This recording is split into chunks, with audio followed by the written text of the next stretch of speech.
नमस्कार, मी श्वेता अंकले. Tarun Bharat news bulletin मध्ये आपल्या सर्वांचे स्वागत. आता पाहूया ठळक घडामोडी.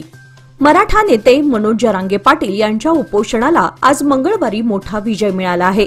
कारण मनोज जरांगे पाटील यांच्या मागणीवर सरकारने सकारात्मक पवित्रा घेतला आहे. राज्य सरकारचे शिष्टमंडळ आज मनोज जरांगे पाटील यांच्या भेटीला गेले होते. मराठा मंत्रिमंडळ उपसमितीचे अध्यक्ष राधाकृष्ण विखे पाटील, मंत्री शिवेंद्रराजे भोसले आणि इतर सदस्य या शिष्टमंडळात आहेत. या शिष्टमंडळाने सरकारचा तयार केलेला मसुदा मनोज जरांगे पाटील यांना दाखवला. यानंतर मनोज जरांगे पाटील यांनी सर्व आंदोलकांना माहिती दिली. मनोज जरांगे यांची पहिली मागणी ही हैदराबाद गॅझेटियरनुसार अंमलबजावणी करण्याबाबत होती. राज्य सरकारने ही मागणी मान्य केली आहे. सातारा गॅझेटियरनुसार अंमलबजावणी करण्यास थोडा वेळ लागणार आहे, पण ते लागू करण्याबाबत छत्रपती घराण्याचे वंशज मंत्री शिवेंद्रराजे भोसले यांनी ग्वाही दिली आहे. तसेच मराठा आंदोलकांवरील गुन्हे मागे घेण्याबाबतही सरकारने सकारात्मक प्रतिसाद दिलाय. यावेळी एका मुद्द्यावर मनोज जरांगे पाटील यांनी सरकारच्या शिष्टमंडळाला करेक्शन सुचवलं आहे. देशाच्या तंत्रज्ञान क्षेत्रात एक ऐतिहासिक क्षण आलाय. देशामध्ये तयार झालेली पहिली सेमीकंडक्टर चिप विक्रम 32 बीट प्रोसेसर पंतप्रधान नरेंद्र मोदी यांना भेट म्हणून देण्यात आली. केंद्रीय माहिती तंत्रज्ञान मंत्री अश्विनी वैष्णव यांनी दिल्लीमध्ये सेमिकॉन इंडिया 2025च्या उद्घाटन प्रसंगी ही महत्त्वपूर्ण चिप पंतप्रधानांना सुपूर्द केली. यावेळी बोलताना रेल्वे, माहिती आणि प्रसारण, इलेक्ट्रॉनिक्स आणि माहिती तंत्रज्ञान मंत्री वैष्णव म्हणाले की काही वर्षांपूर्वी पंतप्रधानांच्या दूरदृष्टीमुळे इंडिया सेमीकंडक्टर मिशन सुरू झालं. केवळ 3.5 वर्षांमध्ये जग भारताकडे विश्वासाने पाहत आहे. सध्या भारतात 5 सेमीकंडक्टर युनिट्सचं काम वेगानं सुरू आहे आणि आज आम्ही पहिली मेड इन इंडिया चिप पंतप्रधान मोदींना दिली आहे. जागतिक अस्थिरतेच्या काळात भारत स्थिरता आणि विकासाचं प्रतीक बनलाय. बेळगाव मार्केट पोलीस स्थानकाचे सहाय्यक पोलीस उपनिरीक्षक शंकर शिंदे यांना शनिवारी बेंगळूर येथे राज्यपाल थावरचंद गेहलोत यांच्या हस्ते राष्ट्रपती पदक बहाल करण्यात आले. याआधीच जाहीर करण्यात आलेल्या पदकाचे वितरण शनिवारी पार पडले. कार्यक्रमावेळी मुख्यमंत्री सिद्धरामय्या, गृहमंत्री डॉक्टर जी परमेश्वर, राज्य पोलीस महासंचालक डॉक्टर M.A. सलीम आणि इतर वरिष्ठ अधिकारी उपस्थित होते. शंकर शिंदे यांच्या उत्कृष्ट आणि निष्ठावान सेवेची ही अधिकृत पातळीवर घेतलेली महत्त्वपूर्ण दखल मानली जात आहे. जत्रेत हरवलेल्या मोबाईलचा गैरवापर करत सायबर गुन्हेगारांनी एका व्यापाऱ्याच्या बँक खात्यातून तब्बल 6 लाख रुपये टप्प्याटप्प्याने उडवल्याची धक्कादायक घटना समोर आली आहे. या प्रकारामुळे हरवलेला मोबाईल किती घातक ठरू शकतो याचं प्रत्यंतर पुन्हा एकदा जनतेला आलं आहे. ही घटना संकेश्वर येथील व्यापाऱ्याच्या बाबतीत घडली आहे. त्यांच्या मातोश्री चिकोडी तालुक्यातील एका जत्रेत गेल्या होत्या. त्यावेळी त्यांचा मोबाईल हरवला. मोबाईल हरवल्यानंतर त्यांनी संकेश्वरला परत येत ही माहिती आपल्या मुलाला दिली.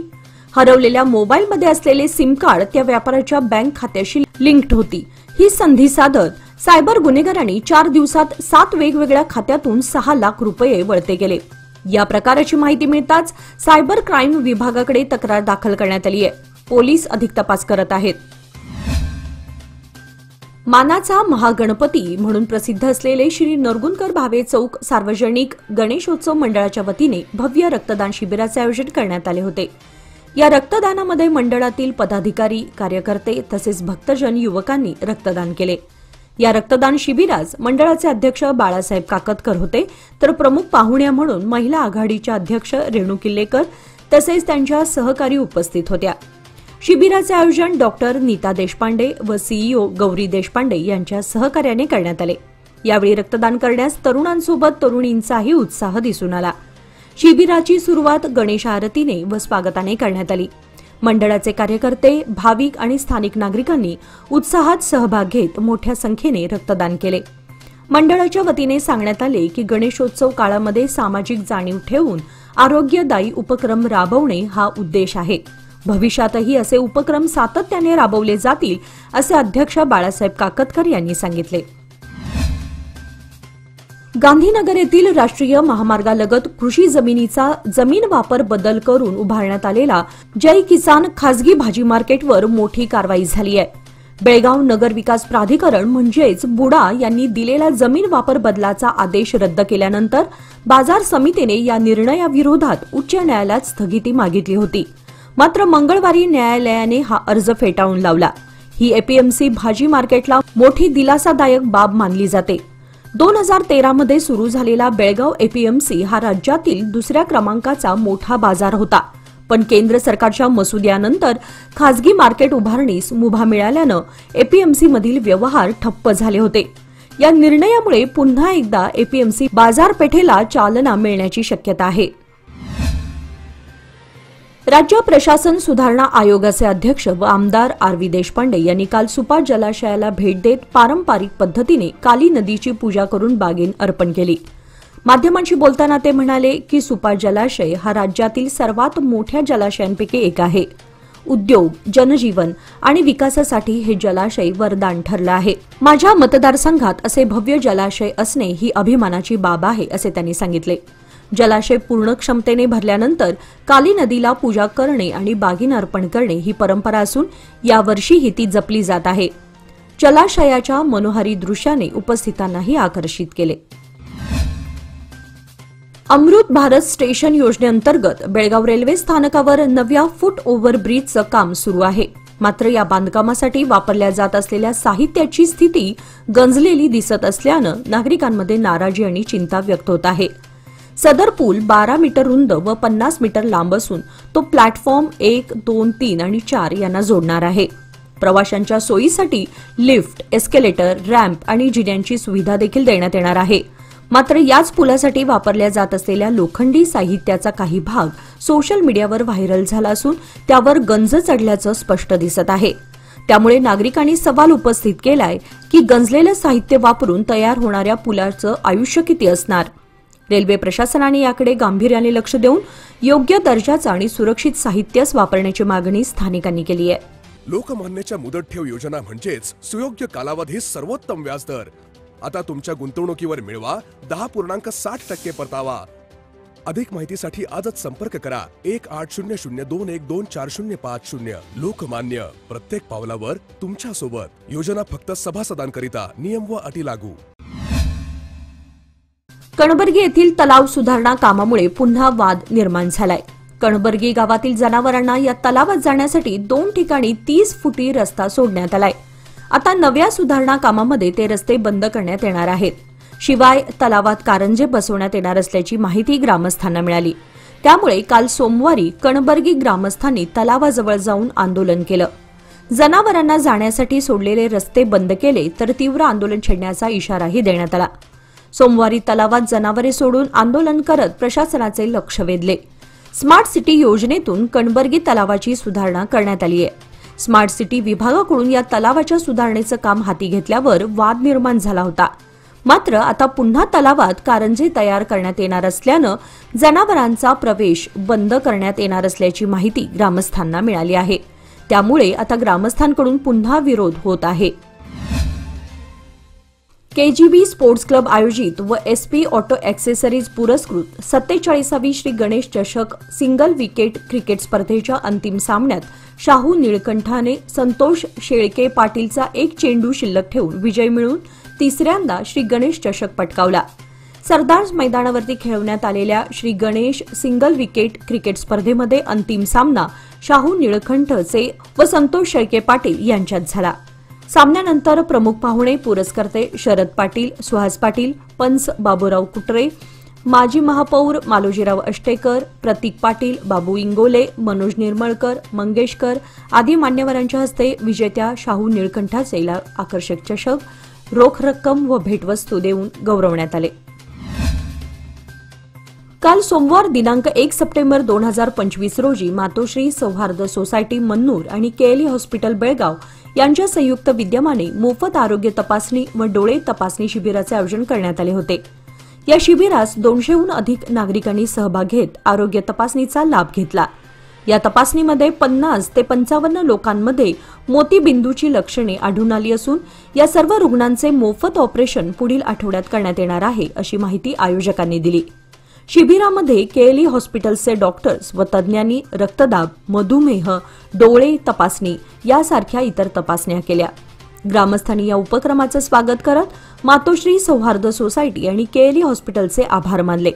उपस्थित नागरिकांनी या आरोग्य उपक्रमाच्या माध्यमातून निरोगी जीवनशैलीची जाणीव करून दिल्याबद्दल आयोजकांचं कौतुक केलं। शहरातील तहसीलदार गल्ली सार्वजनिक गणेशोत्सव मंडळ यंदा आपल्या 64व्या वर्षात पदार्पण करत आहे। गेल्या 18 ते 20 वर्षांपासून सातत्याने सुरू असलेला अन्नदान उपक्रम यंदाही मोठ्या भक्तिभावाने राबवण्यात येणार आहे। आज मंगळवारपासून रोज श्रींच्या मंडपात महाप्रसाद कार्यक्रमाचं आयोजन करण्यात आलं असून श्रींच्या दर्शनास येणाऱ्या भाविकांनी याचा लाभ घ्यावा असं आवाहन मंडळाच्या वतीने करण्यात आलं आहे। यावर्षी मंडळाकडून गणेश मूर्तीच्या शिल्पकलेवर विशेष भर देण्यात आला असून सुशोभित व मंगलमय वातावरणात धार्मिक कार्यक्रमांचं आयोजन सुरू आहे। दररोज भजन, आरती, पूजा तसेच सांस्कृतिक कार्यक्रमांचं आयोजन होणार आहे। भाविकांच्या सेवेमध्ये अन्नदान ही खरी श्री सेवा मानत मंडळाच्या कार्यकर्त्यांनी हा उपक्रम जपला असून शहरातील गणेशोत्सव मंडळांमध्ये हा उपक्रम विशेष अधोरेखित होतो आहे। श्री आडवी सिद्धेश्वर मठाचे पूज्य स्वामीजी गेल्या 1 महिन्यापासून ऋषिकेश येथे मौन व्रत धारण करून साधनेमध्ये व्यस्त होते। नुकतेच त्यांचे बेळगाव तालुक्यातील तारीहाळ गावामध्ये आगमन झालं असून दरवर्षीप्रमाणे यावर्षीही 7 दिवसांच्या प्रवचनाला त्यांनी सुरुवात केली आहे। स्वामीजींच्या आगमनानंतर गावामध्ये भक्तिभावाचं वातावरण निर्माण झालं असून त्यांच्या दर्शनासाठी आणि प्रवचन श्रवणासाठी गावकऱ्यांची मोठी गर्दी होत आहे। यावेळी कर्नाटकातील विविध मठांचे पूज्य स्वामीजी देखील उपस्थित होते। कार्यक्रमादरम्यान भाजपाचे माजी बेळगाव ग्रामीण मंडळ अध्यक्ष धनंजय जाधव यांना स्वामीजींनी आपले विचार व्यक्त करण्याची संधी दिली। त्यांनीही आपल्या भाषणात ग्रामविकास, आध्यात्मिक विचारसरणी आणि सांस्कृतिक जडणघडण यावर भर दिला। तारीहाळ ग्रामस्थ आणि कार्यकर्त्यांनी उत्साहाने सहभाग घेतलेल्या या कार्यक्रमाचे आयोजन भव्य स्वरूपात करण्यात आले होते। स्वामीजींच्या पावन उपस्थितीमुळे गावात 7 दिवस आध्यात्मिकतेचा माहोल निर्माण होणार असल्यानं ग्रामस्थांमध्ये विशेष आनंदाचं वातावरण आहे। निपाणीमध्ये पांगिरे बी रोड श्रीकृष्णनगर येथे नंदकुमार दशरथ जांभळे यांच्या घराला शॉर्ट सर्किटमुळे आग लागून जवळपास 6 लाख रुपयांचं नुकसान झालंय।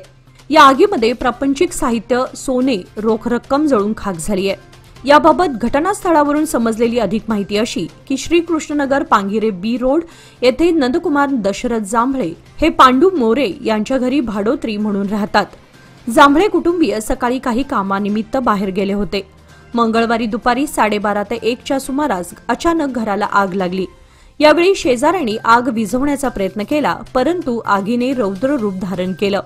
शेवटी येथील सामाजिक कार्यकर्ते सचिन गारवे यांनी त्वरित या घटनेची माहिती निपाणी अग्निशमन दलाला दिली। त्यानुसार निपाणी अग्निशामक दलाचे जवान यांनी त्वरित घटनास्थळी येऊन आग विझवली, त्यामुळे पुढील मोठा अनर्थ टळला। सदर घटनेची माहिती मिळताच नगरसेविका उपासना गारवे, आशा टवळे, माजी नगरसेवक विजय टवळे यांनी भेट दिली। ऐन गणेश चतुर्थीच्या सणातच आग लागल्याने हळहळ व्यक्त होत आहे। आरपीडी सर्कल जवळील देशमुख रोड कॉर्नर येथे गेल्या काही दिवसांपासून धोकादायक चर तयार झाली होती। त्यामुळे वयस्कर नागरिक, महिला आणि वाहन चालकांना मोठा त्रास सहन करावा लागत होता। स्थानिक नागरिक व वाहतूक पोलीस विभागाने नगरसेवक नितीन जाधव यांच्याकडे या समस्येची तातडीने दखल घेण्याची विनंती केली होती। या विनंतीची त्वरित दखल घेत नितीन जाधव यांनी महानगरपालिकेच्या संबंधित अधिकाऱ्यांशी संपर्क साधून काम सुरू करून चर भरून घेतली।